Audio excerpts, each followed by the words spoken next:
Hey guys, welcome back to the channel.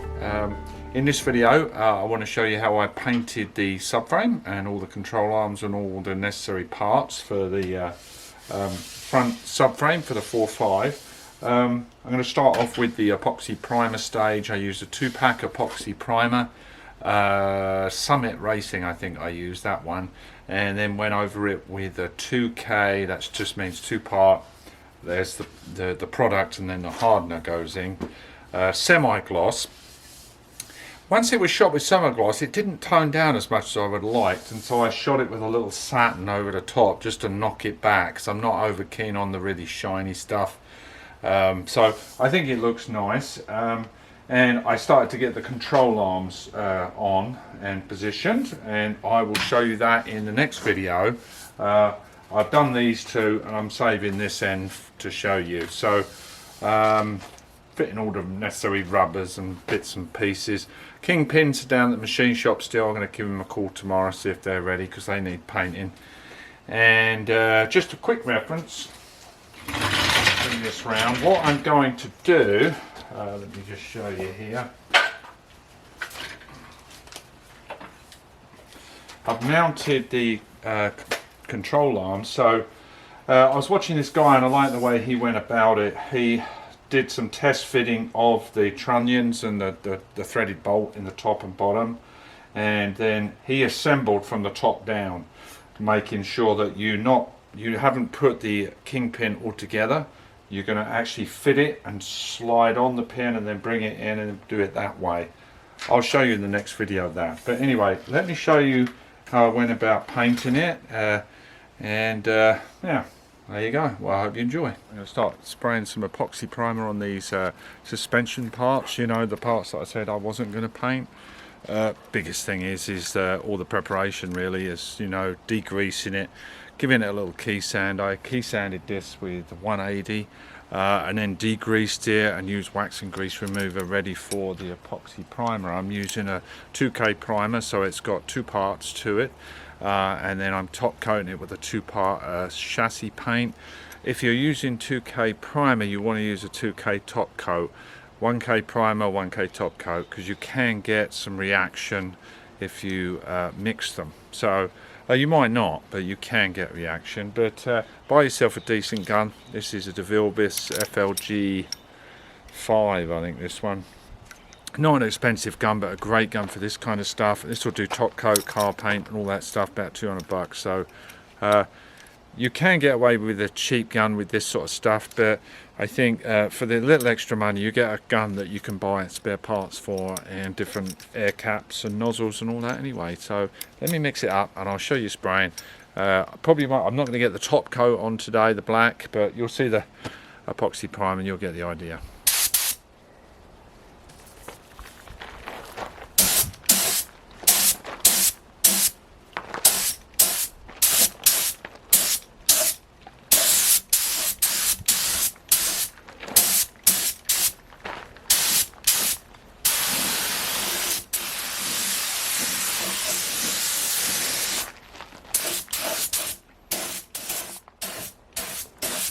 I'm not trying to get a heavy coat first, just a real light coat, and this stand's kind of handy because I can flip it up and do the top side now.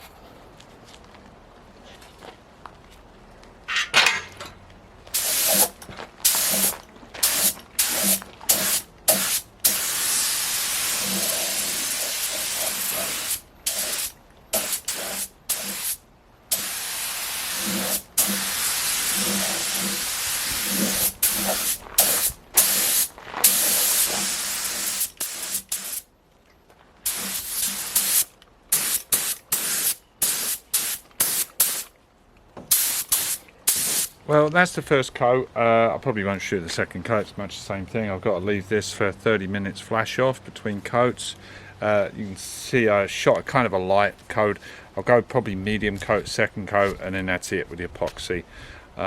Breeze is getting up a little bit. Obviously you wouldn't want to spray your top coat if it's getting a bit too breezy out here, but because this is the epoxy I'm not too bothered, and it is just suspension. So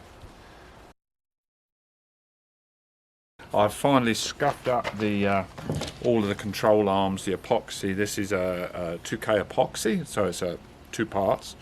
That's all been Scotch brighted with the red Scotch Brite, because I went outside the recoat window of 4 days because the weather turned crappy. And so anyway, that's okay, because it doesn't take too long to Scotch Brite these. The Scotch Brite can get in all those nooks and crannies well, and if you did happen to have any little bits, dust nibs, you opportunity to get those out. So I'm using a GTI Pro Light spray gun. This is kind of a more expensive spray gun with a 1.3 tip with a TE10 air caps, not HVLP, because I want a smooth, I don't want any orange peel, and that air cap provides a beautiful smooth finish. It's not too warm out here, it's about 72, something like that right now. You don't want to spray when it's too hot because it dries too fast and you'll end up getting dry spray, or you won't get good flow out. So more on the 70 degrees, try and go for that. You'd rather be spraying in too cooler weather than too hot. That's my feeling anyway. So let me take you over to the subframe. So this is the underside, obviously.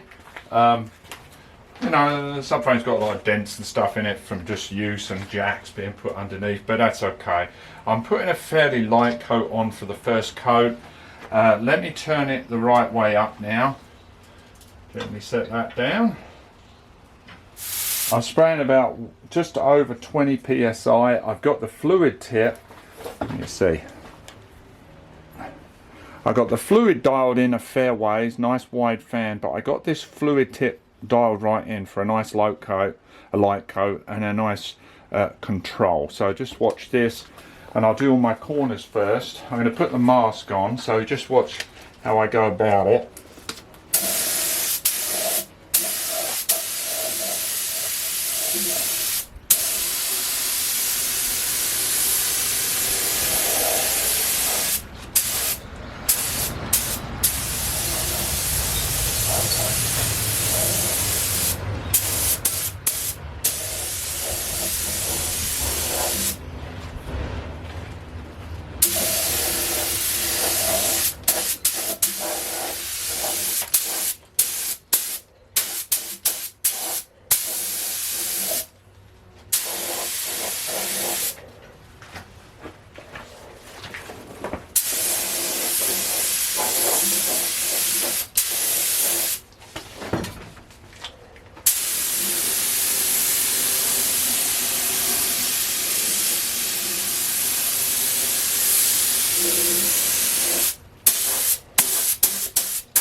I like to leave the big flat surface to the last part.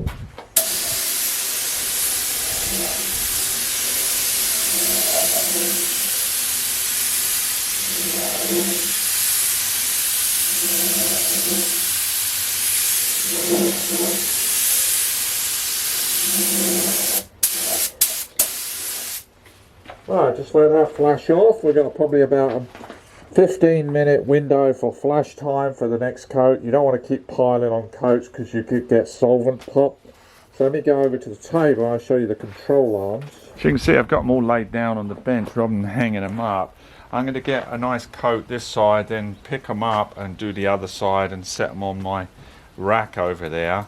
These I need a rod to hang these guys, so let me get these so I get a nice coat and no chance of running with them down like this.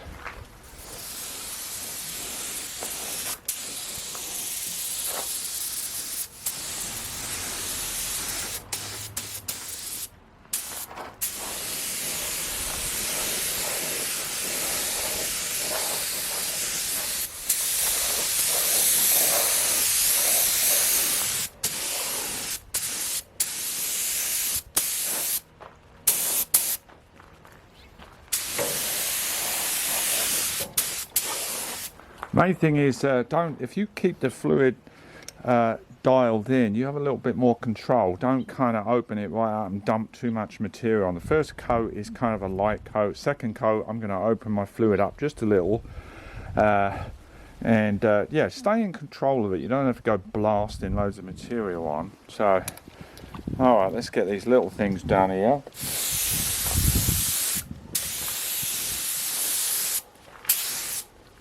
Alright, see, that's coming out quite nicely. See these little dots here? That is not me, that is actually welding spatter from when the thing was made. There's these various like spatterings all over the place, but that is from the factory. So yeah, this gloss sheen will die down once it starts to flash off. So that's come out quite nicely. And as I say, these I will pick up in a second and do the undersides.